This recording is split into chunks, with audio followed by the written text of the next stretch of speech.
Well, Indonesia's production and export volume of crude palm oil in 2022 fell for the fourth consecutive year. Despite the drop, Indonesia's revenues from palm oil exports still increased significantly following the volatility in palm oil prices last year. The Indonesian Association of Palm Oil Businesses, or GAPKI, admitted that in 2022, Indonesia produced 46.72 million tons of crude palm oil. This was roughly 0.3% lower than the 46.8 million tons of palm oil Indonesia produced in 2021. It also marked the fourth consecutive year of drops in production. Indonesia's palm oil production faced a wide array of issues last year, from extreme wet weather conditions, the Russia-Ukraine war, which pushed up fertilizer prices, the CPO export ban from April to May, and the failures of the palm oil rejuvenation program, which has only added 600,000 hectares in the last 5 years.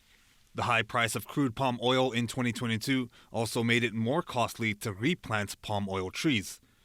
Despite the challenges that led to a drop in production, domestic consumption of palm oil actually grew in 2022, amounting to over 20.9 million tons, a nearly 13% increase compared to the previous year. Consumption of palm oil in Indonesia's food, oleochemical, and biodiesel industries all increased as well. Meanwhile, although the volume of palm oil exports fell in 2022, revenues from exports actually increased by around 10% from $35 billion in 2021 up to $39.2 billion in 2022. This comes following the volatility in CPO prices.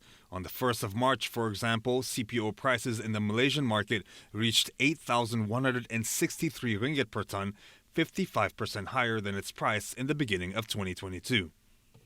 China, India, and the U.S. were among the top consumers of Indonesian crude palm oil last year. The U.S., in particular, became the third top consumer of Indonesian CPO, moving up from fifth place in 2020. Despite improvements in exports revenues, the issues plaguing production last year is projected to continue in 2023. Industry insiders still do not expect production to increase, while consumption is forecasted to surge higher, especially following the implementation of the B35 biodiesel program starting from February the 1st.